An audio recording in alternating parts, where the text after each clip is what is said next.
and welcome back. I am doing another interview because I want to geek out with people. So, welcome back to another interview from Psychology for Geeks. And today I am interviewing my good friend Boom Sripom.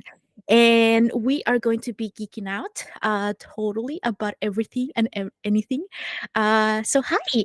I'm so happy that we finally got to do this again. I know, me too. It's good to see you. We're matching with our beanies. I know, yes.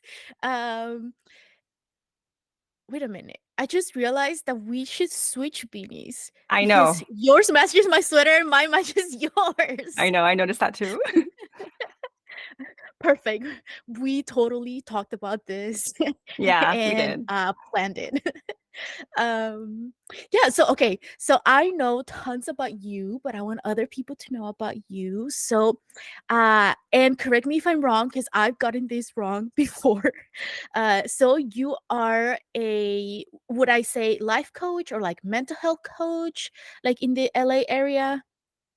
So, a little bit about my coaching because I use the term life coach though it sounds like snake oilsy and people don't like that term. I I like to use the term because it really is. I like to help people just have skills and prepare for the rest of their life. And to me, that comes in the form of learning your personal identity, your personality, how you learn, how your cognition works. And so, because your perception of the world is based on how you take in information and perceive it. And so, Hmm. that's how I basically explain it. What I do, though, is I tend to work with young adults, teens, people you would call failure to launch people. And so it's this layer of shame or of like confusion of what do I do because I don't typically, so I'm not the typical person. I have been labeled the failure to launch young adult. I'm not doing my career on time like other people. And so what do I do? So there's big question marks, right? And so Hmm. parents or they will themselves would call me and like, I need help, I'm stuck. And so my job is just to come in and help you understand, you know what, you may feel stuck. And at the same time, your journey is completely different from what your perception is. So, again, information coming in and how we perceive it, your perception of what normal is or what the correct path is. When we have a mismatch of identity and what greater culture demands of us, as opposed to what is actually authentic to you, we have problems. We don't grow, we feel like we're a failure. And so, my job is to just like pull that apart, explore what is that? What exactly is potentially one of your personality types? Like, because we have a whole gamut of possibility here, just like the game Persona, or when we think about masks, we have many different masks that we wear. And so it's important to be intentional about the mask that we choose to put on, whether it's for survival, it's to make it in the academic sphere, in work, whatever it is, relationships, family. We all have these masks that we put on. The problem with perception is we think we don't have control when we do these things. And so my job is to kind of pull it apart. Do you have a choice of when you get to put this mask on, yes or no? And for the intersectional part of it, it gets complicated because some of us have to mask more often than others because of the systems that are not always fair or just Hmm. because of how they perceive us. So it's this game of perception back and forth, back and forth. How does society perceive you? How do you perceive yourself? How do you perceive the rules of society? So I like thinking about in terms of like, what's the game here of society?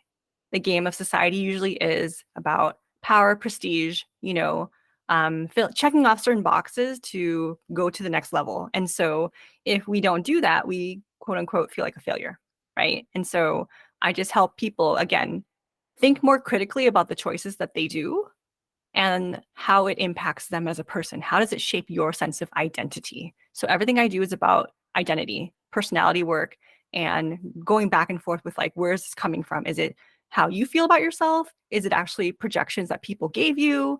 Um, do you really feel that way? And if you do, that's okay. But like, how do we make that a smaller part of who you are? Because there's so much possibility here.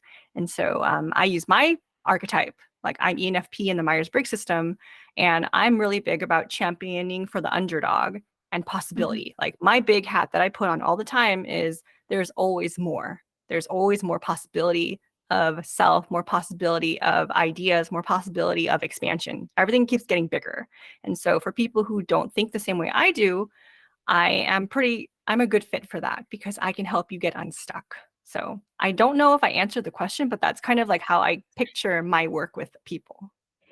You definitely did. And I just keep thinking, I was like, I feel like I should write some of these things down. Like, I just love the way you talk. Cause like you just like there's like people that I think are natural like teachers. And I think you're one of them because I just want to like listen to you. Please don't give me homework, but I just want to listen to you talk about like just anything. I will learn. Like personality isn't one of the things like when I was in school, it wasn't one of the classes that I found the most interesting. But every time we talk, because I know we talked before in the podcast Mind Brain Movies about personalities and stuff, and every time you talk I'm like, whoa, this is like a whole new world like that opened up to me, and I was like, oh, I should like really look into this and like learn more about this. This is amazing. Again, one reason why I really wanted to have you on, because I feel like we all have like a different perspective given what we are attracted to, the things that we like, our own personality, and I just love listening to your personality, to your point of view, because of my, I feel like because of my ADHD, like my brain is constantly like grabbing like to so many ideas, and sometimes I find it difficult to say one and Hmm. tell you what I'm trying to say.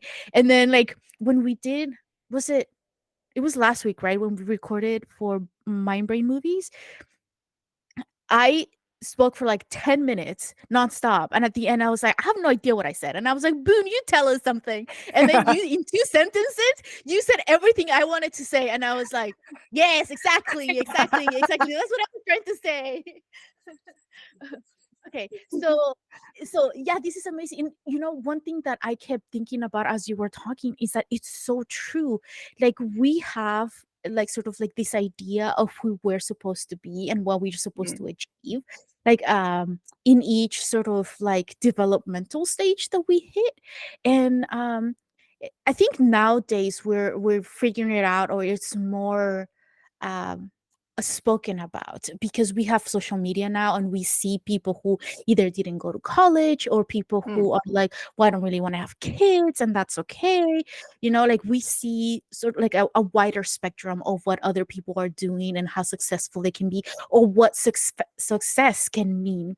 Because Hmm. I think oftentimes we think of success as you have a home, you have a partner, you have kids, you have a good job. That's a successful life. But I'm like, but success can be so many different things, and sometimes we get so stuck on what I think my life is supposed to be, that we forget about everything that we have around us. Like we just sort of like get stuck on that. So yeah, it's like your work in general is amazing. And I totally forgot all the other questions I was gonna ask you. But, oh yes, okay. So um everyone that basically that I interview, and actually I don't think I know your origin story. Like how did you get started into sort of like geek culture in general? Let's see. So I'm gonna pair it with education. So the whole reason why I went into psychology was I wanted to be a professor. So thank you Hmm. for seeing the teacher in me. Let's see. So I started out in after school programs, volunteering in certain neighborhoods. Um, I was a preschool teacher, early education. I had working on my certification there. And then what I noticed was, and then I worked in special education for a couple of years too, Hmm. specifically with autistic kids. And the whole time I was there, I was looking at, oh, my heart and my connection with certain children. Hmm. Um, there was this autistic kid, pretty sure autistic, and he was my favorite. He resonated with me. He didn't speak, but Hmm. I was his person, and I just like whenever I was there in the classroom, he was beside me, and he felt safe. And so I was trying to get him support, but my approach with the parent, I guess they weren't ready or they felt ashamed. it'll always be like my number one regret. The parent didn't show up to school the next day. They just pulled the kid out of school because I started asking them about um, things that they were uncomfortable with, like Mhm. the A word, autism, and so Mhm. I got confused. I felt so sad for the child. I felt sad for the family, and so like, that was like my other lifetime. And so I decided I need to go back to school and learn more. And because of that early education experience, I also saw the dynamic of like gender identity, how certain adults treated children with how they expected their children to behave in terms of play and exploration. It's like boys don't wear dresses, in the pretend play area, like they won't let their boys touch the stuff, even though they're so curious. They're like, how come girls get to wear nail polish and I can't? Like it was like this socially watching everything come out in society and then again perception rise like adults putting perceptions on the kids just being so pure-hearted and just curious and not allowing that to happen. So the gender identity starts being shaped so early, right? And so I wanted to learn more. So I went back to, well, first I went into special education to work in education because like I wanted to be a teacher. My background's in art. My degree's in art. And at the time I wanted to get my credential, there was the first big recession. And so I was like, well, and then at the same time, I saw they cut funding for the arts. And so, well, I guess I'm not Oh. doing that. Like Mhm. I have my degree. I want to go back for the credential and I want to teach. But because of that, I was like, well, what am I going to do? So I started learning. I love learning, by the way. So I work with like neurodivergent people. I started taking classes for linguistics, linguistics, and teaching English for second language learners because I'm also a second language learner. Mm. Um, so I wanted to learn about language acquisition, how people like move their tongues for certain sounds and stuff like that. Like, how do you teach someone who culturally perceive words differently? So it's all about perception and language now. And so I Mhm. went that route. I learned that and I was surrounded by all these teachers. So I'm a newly graduated student. I'm younger. Everyone else is like 20 years older than me. And they're like, "Oh, how cute. This kid, she wants to learn about language." And all these other teachers, Yeah. like master teachers, they're in the field for 20 years, 30 years, and they're all like it felt very intimidating and at the same time I felt like, "Okay, let me see if I can learn from them."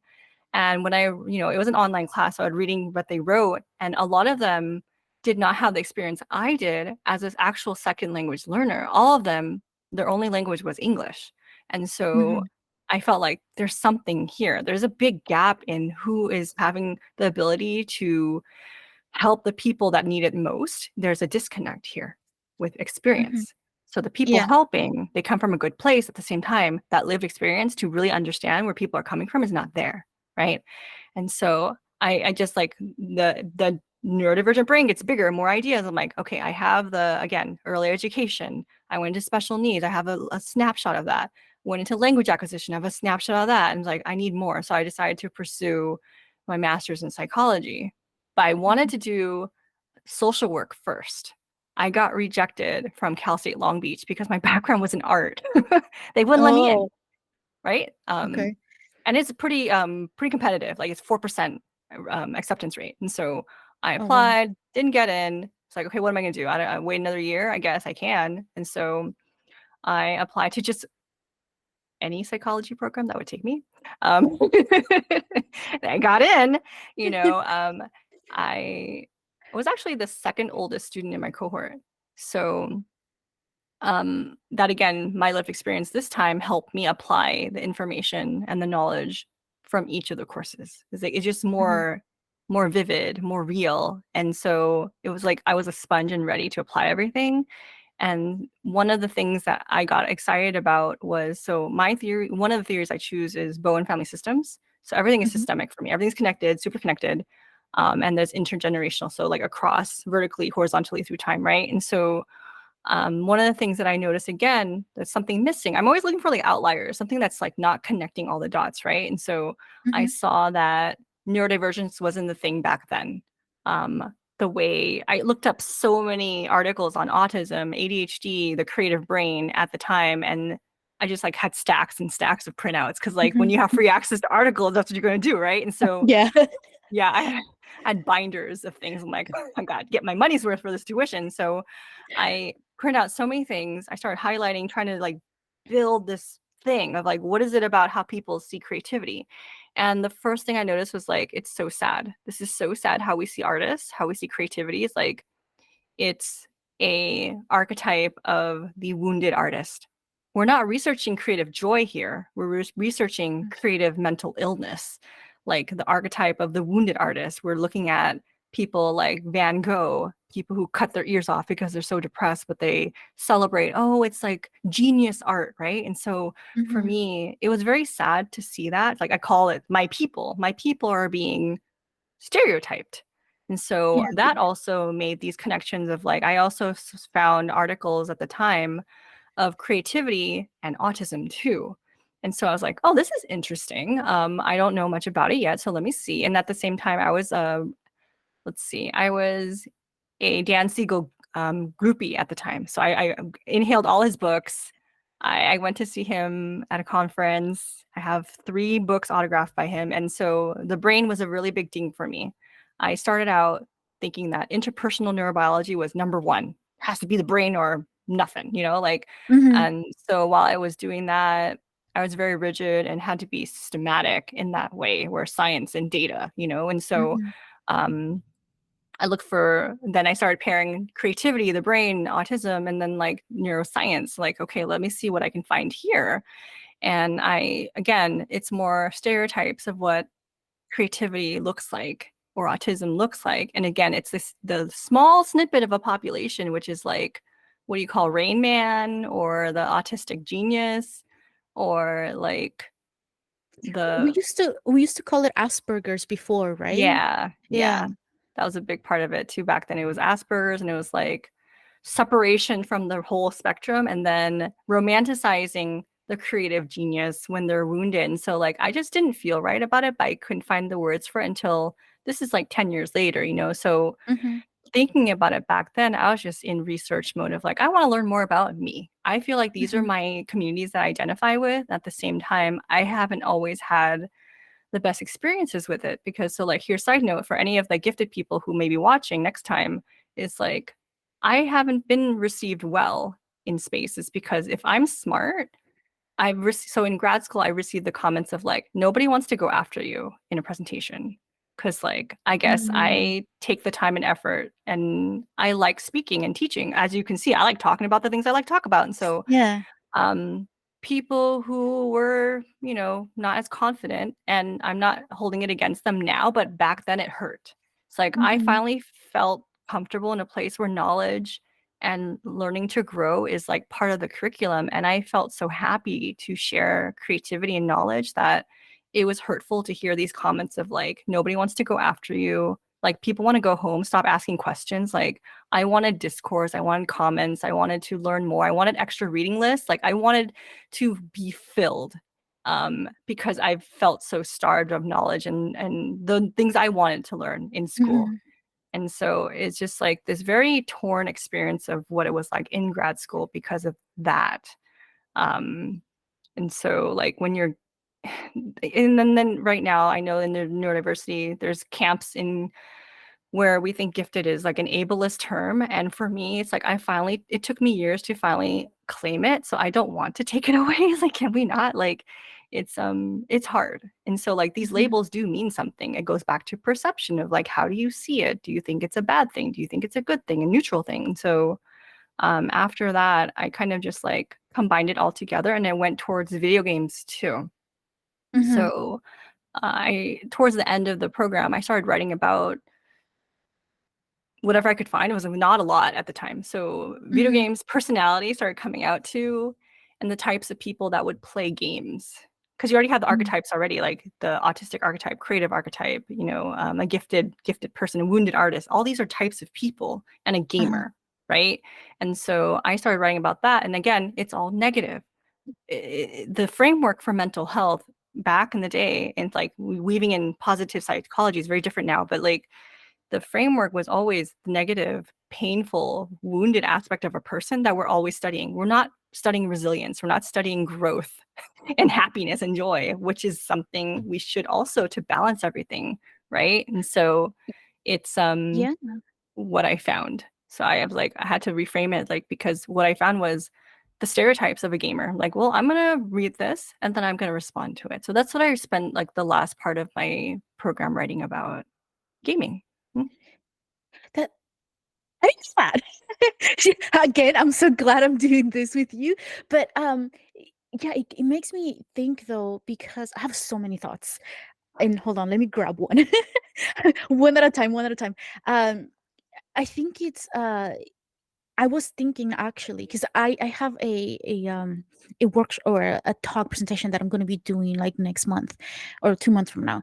And I was thinking about, because right now what I kind of had a similar experience as you, where like I was interested in certain things, but I didn't know how to like word it until like now that I'm like, okay, I'm interested in community, in learning more about community and how to create those community, like a positive sort of community. And when you were mentioning like about the terms and stuff, and I was like, I think yeah, it depends, because if we look throughout history, there's been a lot of times where negative terms have been sort of like flipped by people because they started identifying themselves in a more positive light with that term. So they changed it in from something like negative to something more positive, and like it became a community. And I'm like, I think that's just so amazing. And I think now we're seeing that a little bit more with how popular um or what we call now like pop culture, which is like, Mm. like video games and like comics and like the superhero movies and stuff like that. We're seeing a lot more. So now we're seeing more people like aware of that. So it's become more popular. So being called a nerd or a geek, it's not what it was like Hmm. 10, 15, Yeah. 20 years ago.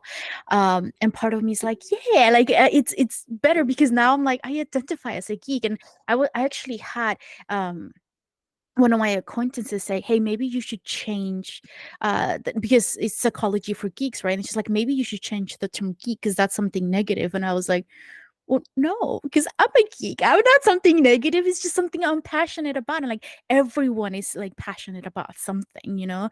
And so that makes you a geek, whether it's you're into board games or video games or sports. You nerd out or geek out about something. And that's okay. And just I'm just interested in building those communities. And I love the fact that you also uh you see sort of like the person sort of like as a whole, like in terms of like the community, like the school system that they are in, and like sort of like everything that's around that person that can cause those like ideas of like, oh well, now I need to wear this mask, or like I'm not good enough to be here, or like I can't fit in anywhere. Because sadly I think we don't really have any other way of maybe going about identifying who needs help, because Mm. you're right. Like I was thinking, I'm like, everything, when we give a diagnosis, we look for what's wrong. Hmm. Why are you not normal? How come you're not fitting in? Or like, why are you not behaving normally like everyone else? And if that person is not what everyone else is doing, then yeah, okay, maybe you need this a specific diagnosis. And quite recently is when I started to sort of like change my mind about that, about what it is, because uh, sadly this is, I feel like this is like a very historical thing, where like if you didn't look like us, you don't fit into these weird rules that we made up out of nowhere, then you're not worth being in our company, or you're Mm. less than us, or you're too weird to hang out with us, kind of thing, which is just really sad. um but I do like the idea of flipping that term and making it be like owning it. Yes. um yeah, because then like it's not an insult anymore, right? I mean, people can try to insult you by saying, "Oh, you're a geek or a nerd," and I'm like, "Thanks, yeah, I am." Yeah. And then like it just changes your whole outlook in life. So that's amazing. So when you were growing up, oh, wait, did you play video games when you were growing up, or is that something you became interested as you were advancing in your education? So I had some shame about being a geek and gamer growing up. Mm-hmm. I also internalized some gender dichotomies growing up. Like, I felt like I wasn't allowed to enjoy comics and video games because I'm a girl. I have a twin Mm-hmm. brother, and so like he did everything, and I just watched. I was very much solitude observer type of personality. Yeah. I'm going to say it's from the trauma, just going to blanket trauma. So many little traumas and big traumas. So like I just didn't have a body that I lived in. I just like was floating until someone asked me to Mhm. do something, or like social skills wise too. I just didn't have friends or go out. And so if someone invites me or asks me to do something, it's easier to follow that script.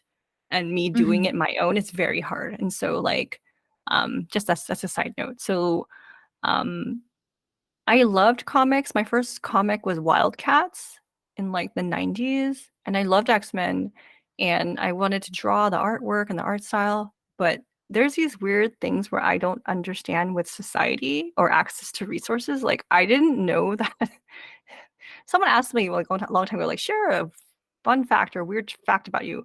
I didn't know that there were radio stations to listen to music, and I didn't know that you could go out and get comics. Like these are weird things. Like I felt like I lived in a bubble and my house was just it. Like I never thought to ask for things. I never thought to go out like, oh, there's things at the store. Like so social Mhm. skills wise and like access to like anything I just didn't think about. I just thought my house Mhm. was it. If I don't have access to things, I guess that's it. Like I just didn't realize there was more out there in the world. I felt like I was just living on an island, you know. Yeah. And so my perception of the world was very, very small.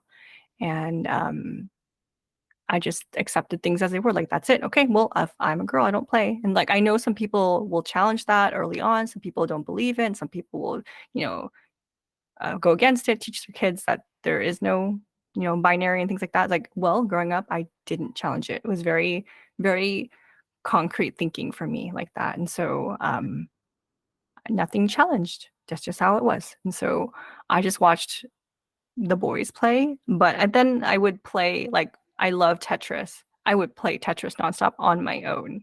You know, Mhm. I liked this game called Wario's Woods. It's like I think it's on the regular Nintendo, and so that's the type of games I like. I like puzzle games, you know, and so I would just play by myself for hours on end when you lose track of time. But there was no like social component of that. But if I did watch someone play, I enjoyed that too, because it was just nice Mhm. to see them problem solve because there's a lot of games that I don't want to play because they're too hard for me. Like Mhm. executive function wise, I can't do it because my reaction time is too slow.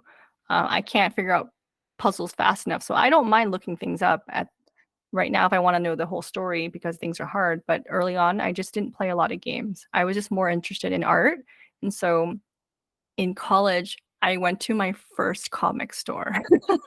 I I was I was 19. Yeah, I was 19 when I went to my first comic store. It was second year of college. And I guess my friend's boyfriend was like, "Hey, you sound like you're interested in this kind of stuff. Let me show you something." So he took me to Mhm.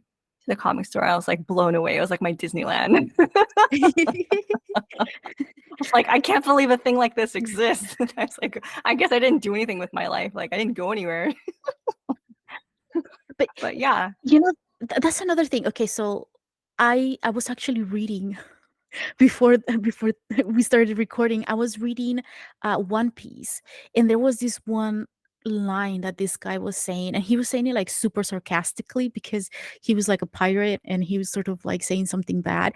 But his point was like the people who only the kids that only knew about war had a completely different belief as to what was right and what was wrong, uh, as opposed to the kids that never witnessed war Yes. or never lived through it. And I'm like, yeah, but that applies to like everything because like growing up, I was the same way. I was like, I just didn't know things existed until somebody else told me about it. And like my middle brother, he's always been like the rebel in the family.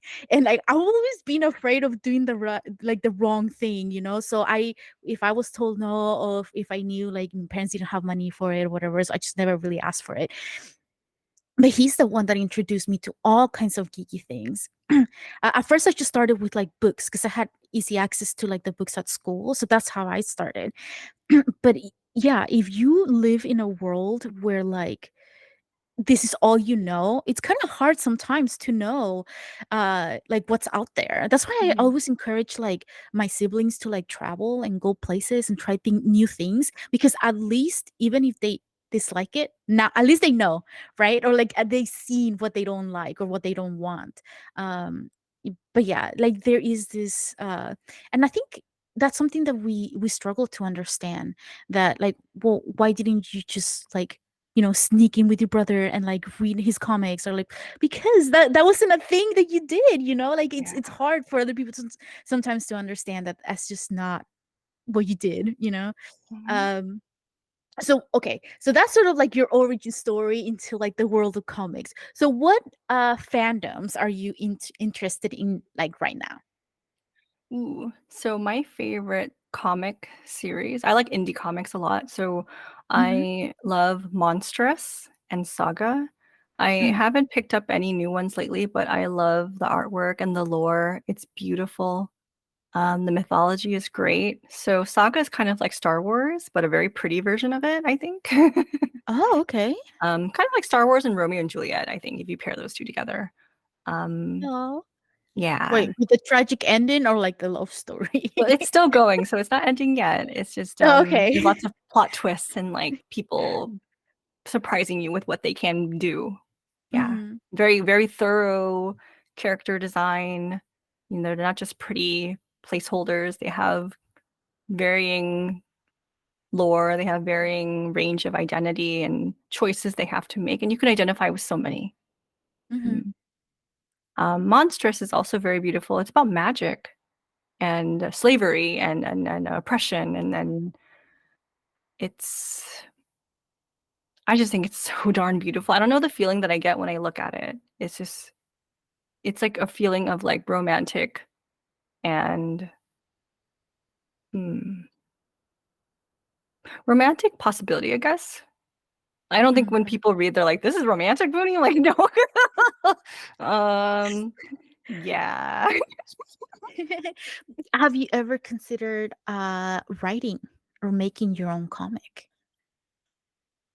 I actually consult with people who write. Oh, that's Um, awesome. yeah, I work a lot with artists. So I work with singers, musicians, performers, writers, artists. And so I would what you call a shadow artist. So here's an archetype thing. A shadow artist is someone who is too afraid to embody their artist archetype. And so they're one step removed from being an artist. They consult with artists. They will shape Mm. other artists' work because other artists are more brave to produce their stuff and be out there. They're okay with the judgment. And so they come back and talk to me once they receive the judgment, and I'll just walk them through it. I am afraid. But I put my artwork out there before. Like I draw, I doodle. My artwork is very similar to what you call like um what do you call it, childhood, like no, children's books illustrations. I think that's like my style, very Mm. whimsical, very young at heart when you look at it. Mm. Because I think I'm very much aware of maybe my limitations, because there I have so many ideas of cool things that I can do, and then I'm like, well, one, I don't really have time to, I don't I don't have talent or the knowledge to do that. Because oftentimes like I would talk to my parents or like my siblings, and I'd be like, what would be really interesting if I like do this one project, but I don't know anything about like computers or like whatever I require for that. And he said like, well, you can learn. And I was like, that would take like so much time. I have like other things I'm supposed to be doing now. Like I can't do that. um, but yeah, it's amazing. I feel like I'm learning so much about you, and I was like, you need to write a book about your life because there's so much to unpack, and like every time you say something, it's like something else, and I was like, oh, that's so cool. So so how I'm did you? afraid. Okay. So archetype wise, I'm afraid to write the book too. So yeah, being honest here.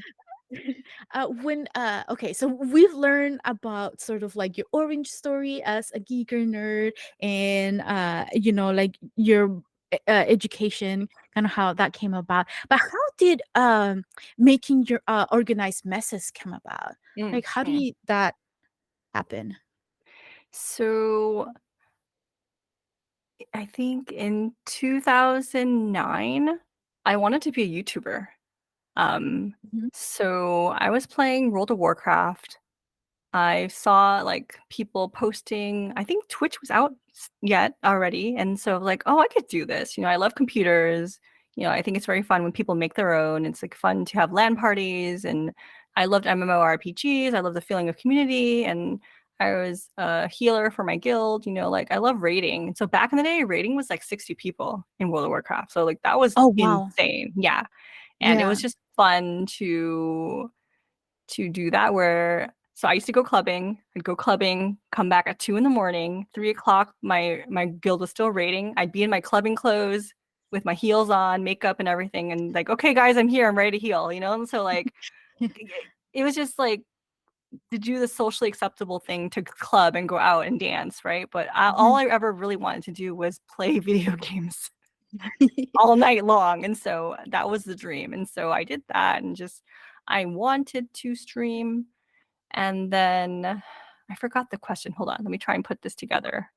Organized messes. So I did that for a while and then okay, supervision. So I was going through supervision as a pre-licensed therapist, and last year of grad school, I made a website. I called it Mhm. Organized Messes, and I told my supervisor at the time, and she was like, "Booney, this is not very professional. It sounds like you're not a very stable person, right? That's the what it gives off, organized mess." Okay. And so I respect her so much. She's like one of the best supervisors I've ever had. At the same time, I very much disagreed with that perception. And so I've kept it. I've kept it for a long time. And so when people tell me I can't do something, I kind of do it even more. so because she told me that like people would perceive it a certain way, I'm like, okay, I'm gonna double down on it. I will keep it Mhm. organized messes. And so my reasoning was that that's everybody. We don't have it put together, even as a professional, even with the accolades, even with the licensure. It doesn't matter. You're a human being. And to deny that is like you're lying to people. We don't have to be perfect to help Mhm. people. You just have to know a Mhm. little tiny bit or have compassion. You don't have to even know the whole story of a person to help them. But if they know that you're a mess too, it kind of helps them believe that you're grounded enough to not judge them. It's like, you're a mess too? Okay, let's go. Mhm. So that's my whole philosophy. We're all just trying to figure it out together. And I always grow with every client that I work with. I learn something about the creative mind. I remember what it feels like to start out as a young artist. I have my degree in art. Like, it was Mhm. hard trying to make it in the career. Like, everyone's Yeah. competitive and your skills can only take you so far. You need to network. As an artist or as a sensitive person, like I don't want to network. Like I just want to make art. And so it's kind of the same thing in psychology, right? In helping. Mhm. You can't just be a good helper. You can be the best helper. And if nobody knows about you, no one's going to hear about you and then no one's going to hire you, right? So Mhm. Yeah. you got to blend into different worlds and put on different hats here, like my beanie, your beanie. Like we have to do different things. So I went into that, and then what happened? So I realized that I just love personality. I went into grad school being the Myers-Briggs person. So it's just funny, like the typology person. I would go into different classrooms, not even my cohort. I would go into the different cohort and start typing people, like, and they would just like Mhm. laugh and like love it. And it's like, actually, Booty, that is my type. Like, how did you know? Like, so, Mhm. I would just do it for fun and I'd help like participate in lecture sometimes with the classes, like the cohort underneath me. And it was just Mhm. really fun to do that because I love novelty and I love community too in my own way. And so Mhm. I came full circle. You know how I said in the beginning I started out with neurobiology? I went full circle where I integrated into my work, but it's not everything now. I went back to spirituality. I went back to Buddhism. I went back to just interconnectedness and more spirituality as a whole, where that for me is more connected to personal identity and archetypes. Mhm. So even though I went through the program and learned a lot, I don't use much of that knowledge uh, to support people because I came in with archetypes. I left with archetypes. So, like, um, Okay, okay. Let's unpack that a little bit because there's two things that I got from that. Okay, so there is this idea that people have about what a professional person is supposed to be like, and especially like a mental health provider, what they're supposed to be like, and we hear that quite often. It's like, oh, but you must have like, because like mental health, you must have everything, like your life together. And I'm like, no, Mm-mm. no, I will be making so much. I will be like a billionaire right now if I like had the key to keeping your life together. But none of us do. And there is something to be said about uh revealing enough information to the public to say, hey, I am flawed. I am just human, just like you, and I am trying my best. So Mhm. come and we can work together, and you can help out. Um, but I think too, there's because as you were speaking, I realized I was thinking about back when I was like a practicum student, and I was, well, people who are in the field who have more life experience than I do, they interpret like psychology in a different way than I did, because I didn't have that. Like, Mm. I was just in school the whole time. I took like a year break between undergrad and grad school, but other than that, my whole life I've been in school, so I didn't have like all the other experiences that you did. And so I loved hearing about that. But then, so I always felt like, oh, well, I don't have life experience. I'm like really young. I don't have kids. Like, there's nothing I have to offer. But I'm like, well, but there's like the new knowledge that, that we're learning in school, because most professors try to be up to date with, what's happening in the science and whatnot. So it wasn't until I got to this one supervisor who was like, yeah, but you have something to teach us. And I was like, what? And like, I didn't get that. And now I'm like, yeah, but I think grad school, more than anything, it teaches you sort of like how to research and how to look at the world in a slightly Mm. different, because like honestly, like now I'm like, I don't really remember half of the things I learned in school, but I still know that it was a really valuable experience, whether it was like something that I learned or not in the classroom, or like if I learned it like during a practicum. um but and I think you also have this, because it's so difficult. I don't know if they do this on purpose, but I feel like they like grad school, they make it so difficult that you've learned so much about yourself when Yeah. you're there. And I will almost argue that that is one of the most valuable things you can get from going to grad school, which Mhm. I'm not really sure if you can find it anywhere else, or that experience, or just within like 2 or 3 years of being in a master's program. Uh, but yeah, like I would say that that's one of the most sort of eye-opening things that you can have, like learn more about yourself and like the world around you, and like look at the different possibilities too, because um I feel like when I went into grad school, I had like an idea about something, and then Mm. I was shown so many more ideas. And like the more I talk to my friends or to other people, like the more my world opened up, and I realized that there's more to that. And then that's kind of, even I had that sort of like the guts to even disagree, not Mm. in front of my professors, but like, behind the scenes, I was like, I don't think that's quite right. Or at least it doesn't fit me or my idea of community or whatever it was. Um, but yeah, that's see, this is why I love talking to you, because then you just say something and I'm like, yes, exactly. um okay, wait. I think I had like one more last question. I know I totally forgot. Wait, tell me more. Okay, so one of the things that we've talked about quite recently is about being neurodivergent, right? And I think I would like to hear your opinion about all the information that's out there now about neurodivergent All of it? people. Jeez, Like, girl. all of it. No, like, I mean, like in social media, like, because we have so many people talking about it, like whether it be like people who have been recently diagnosed or people who have been diagnosed like a long time ago. Like, you have so much, so you're almost bombarded with information, because sometimes my brother will come up to me and be like, hey, did you know that if you sit in this way, that's because of ADHD? And then I'm like, okay, like some of the things that he says are really sus. And I'm like, okay, hold on. Like, I need to do more research on this, because I'm not really sure if that's the thing. Oh gosh. How do I want to approach this? But I do want to talk about the other comment you made first. So Okay. you talk about how grad school is this opportunity to grow. I think that if they premise that to every single incoming student that that's one of the main things, I would be so happy and pleased with the industry, because there's still people who think that regurgitating information and following the rubric at the DSM and checkbox this, checkbox that, and then like I'm helping people because I followed the template, like how to, Mhm. it's like if someone needs this help, you follow these interventions and check mark. Like that's not people.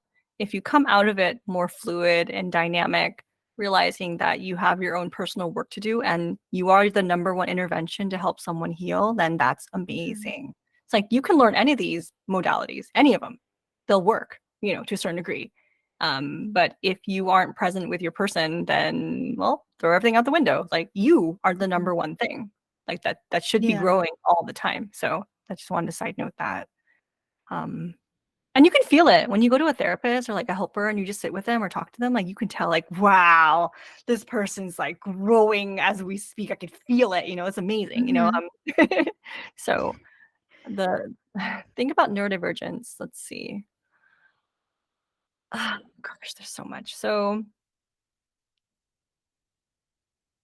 because there's so much on social media right now, I will kind of take the route of consuming media critically. Mhm. Um, Mhm. I understand that people are hurting. Diagnosis is expensive. Being assessed is super pricey. And we do have this term of like self-diagnosis is valid, right? I'm Mhm. gonna say at the same time, you really do have to consider, why is it important for you to get the diagnosis?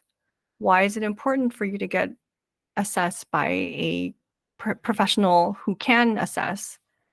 And what is it that's missing for you to feel like a whole supported being when it comes to these labels, right? That's again, a neurodivergent person is an archetype. It's a type of person. So when you think about it that way, the neurodivergent person most likely has some trauma, some misunderstanding with the greater culture.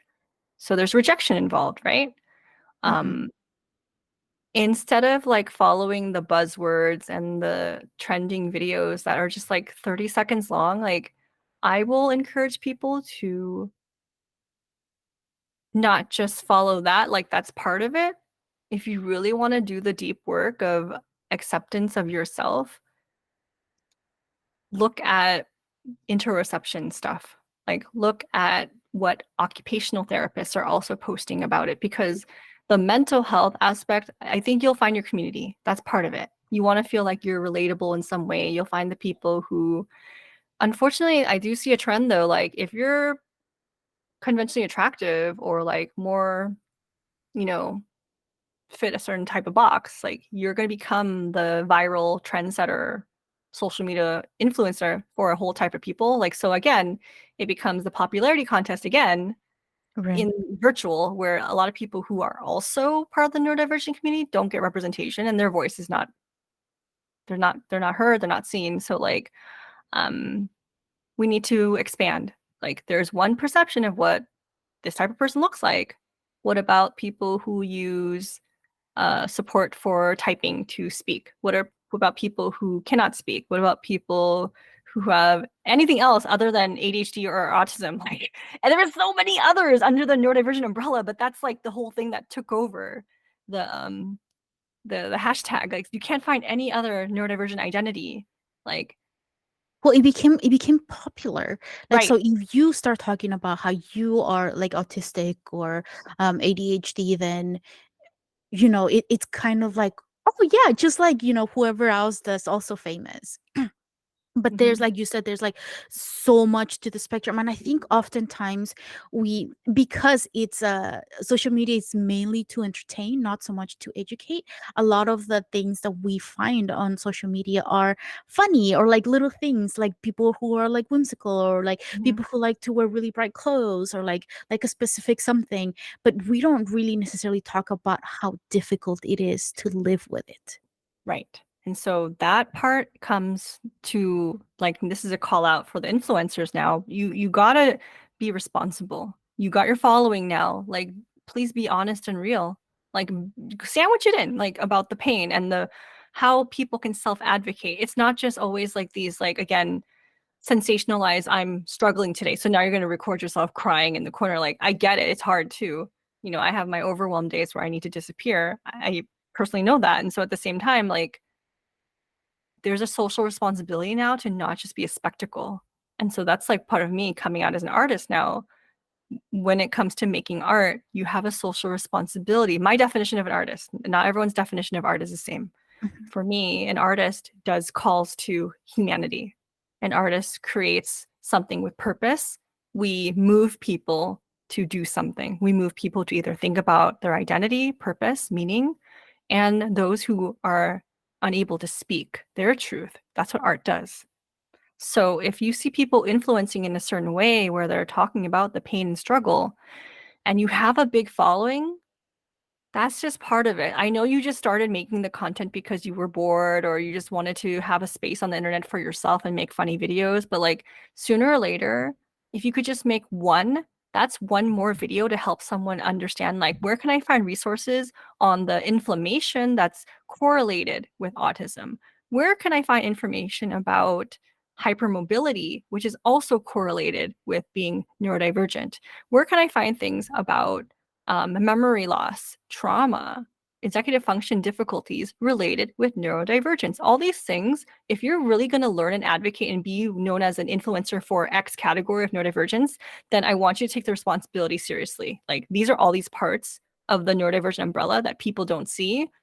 I'm calling on you to do something about it too. You can't just be entertaining. Now that you have the following, again, it was thrown on to you. You don't have a choice. Like, they gave you this this honor. It's an honor. Everyone has a calling. So archetypally, if you become that influencer role, it means to influence. So now there's this responsibility to at least do one.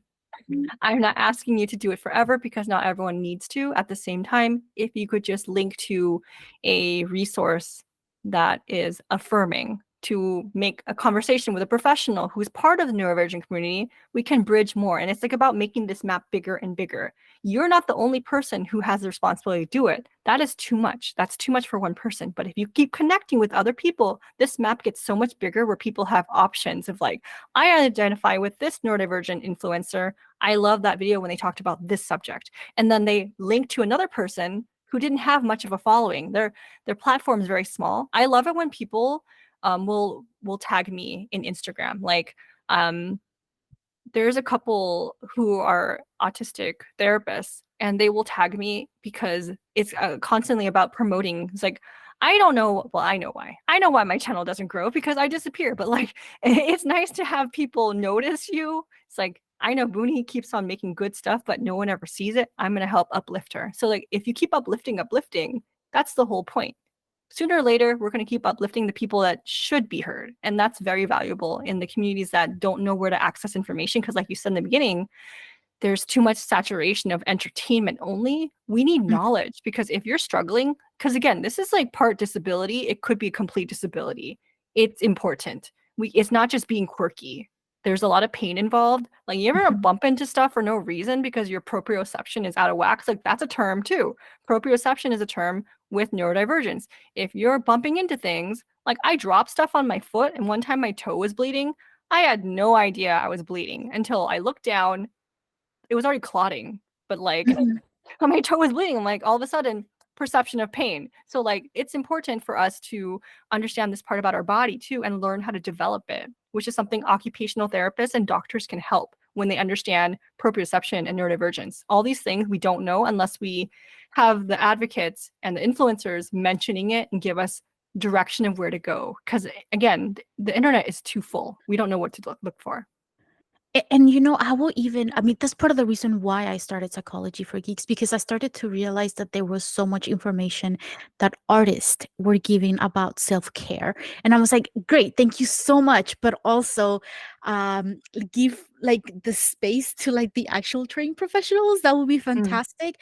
But everything you just said, I think also needs to be applied to major like media companies. Like Marvel and like DC and all yeah. those companies, because they are garnering so much attention. And if they want to talk about how, Iron Man was going through this trauma, they it is so partially their responsibility um to try to show it in the best or more accurate way Yeah. possible. But also, I think this is one of the things that I also kind of, because I heard a lot of like psychologists or therapists talk about it, but I'm like, yeah, but see, the thing about a lot of psychologists is that we are very isolated.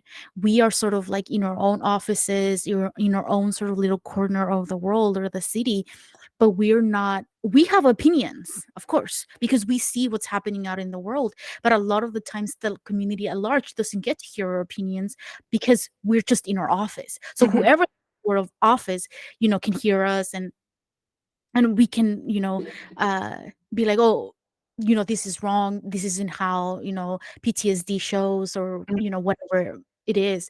But I'm like, yes, we also need to be out there. We also, like, as providers, we also need to be online. And I know it's so hard because we're not trained to do this, but I feel Yeah. like, and okay, it is very, very difficult because not only are we like trying to help people, but we also are like, have to run a business, which is something we don't know about, right? It's not something we learned in grad school. We have to, have our own lives as well, so we have to keep that balance. um so I sometimes I'm kind of like, I don't know what to do because I see the need in so many places. So I'm like, okay, so what I'm going to do is I'm going to encourage people to go out there and speak, because there are so many people like you said, like they have so many great things to say, so many amazing viewpoints that would potentially like completely like radicalize our life and change us for the better. But or things don't get seen, Mm. or they only get seen by like other providers, not by Yeah. like the public. And sometimes I'm like, yay, we got more followers or whatever. And I'm like, oh, but these are all like therapists too. And I'm like, we're the normal people. We're like the people who are not trained. I need those people to be following me. Um, but okay, so it is sort of like a very difficult sort of like thing to navigate, because not every provider out there knows everything that we know, right? Mhm. That's why uh what's the word, uh like, wait, what when you're making connections with other people, what's that called? Networking. Yes, there you go, thank you.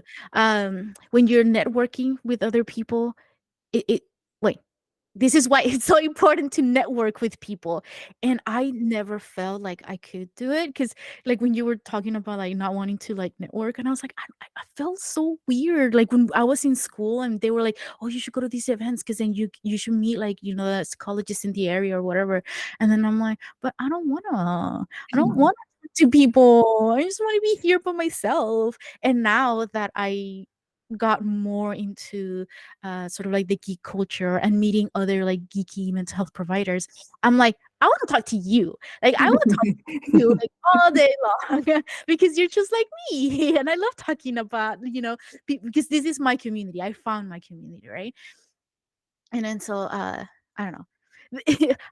One, I agree with everything you say, and I love how you word it. And the other thing is like, yes, there's so much more work that we need to put out there as mental health providers, or to at least be aware, that this is something that's needed. Because we're in some way or another sort of like constantly waiting for like the new science or like the new techniques uh, to come out. Sometimes, a lot of the times, we're behind on what's actually happening in the world. And I am going to, okay, this podcast will probably be out by the time this video is out, so it doesn't matter. I'm going to spoil it. So we watched recently the documentary with for Mr. Rogers, right? Mr. Rogers' Neighborhood. And like he was doing this thing where like he had to come back to the show after he like, I don't know if they canceled it or he went on a vacation, I can't remember.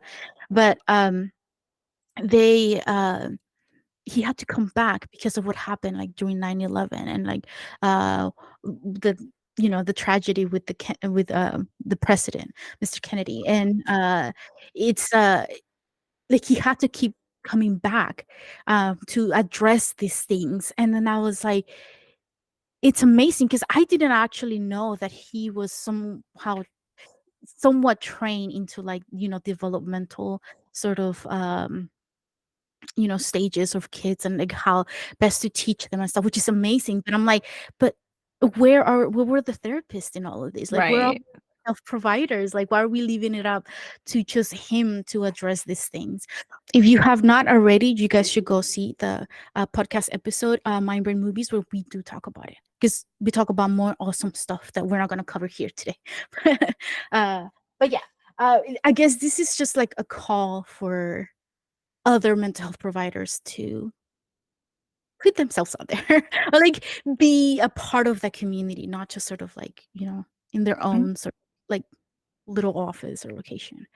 We need to be more integrated with the community. Yeah. At this point, are you sorry, go ahead. I just want to encourage therapists, helpers to make content because I'll make it selfish for you. If you want to build your practice and have a full practice, just make a couple videos and teach the community something. Something that you don't think other people know. Not the basics of like deep breathing, 424, whatever. Like, no, not mindfulness. Give them something that is specifically related to your niche, and that will make you stand out and circulate your content. So it's about SEO, it's about personally identifying with you as a person, and that will make people more likely to call you and seek you out for services. So if you can't think of a way or a reason for why you want to promote online, because it is hard to be out there, because like people have their own insecurities and stuff like that. I get it, it's hard. Um, just be a human on camera. 30 seconds, 1 minute, it will help. It will help fill your practice. Yeah, and there are a lot of podcasts that other mental health providers are doing. So if you don't really want to do anything your own, like create your own content, maybe reaching out to them and be like, hey, can you have space for me to talk about Mm, this? Or like the people who do have platforms, I highly encourage like to reach out to a lots of different, which is for the most part, that's what I've seen, that they do try to bring in a lot more people who don't necessarily have a platform. To express those views, to talk about these mm, things. But yeah, I think one of the things when because I had to write a Psychology Today profile for myself, and I hate doing that. I hate because I'm like, I don't know how to talk about myself. I'm like, I'm a cool person. I like stuff and I like reading. You should come and talk to me. Like, I don't know how to do that. So, so I was struggling and I was like, okay, I'm gonna just copy someone else. And I was looking at the other things, and every other profile that I saw was very, very similar. It was very professional. And some of them did try uh to put that like human element in it as well, which I appreciated. So that's what I tried to do. That's why I tried to go with, what I do, what I'm interested in, and what I'm good at. And I think that's a amazing advice that you gave, that talk about what your niche is, like things that you're interested in, because most of the time those are like, the people that we are more prepared in some way to help, because if we're interested in something, we're like constantly looking, we're passionate about it.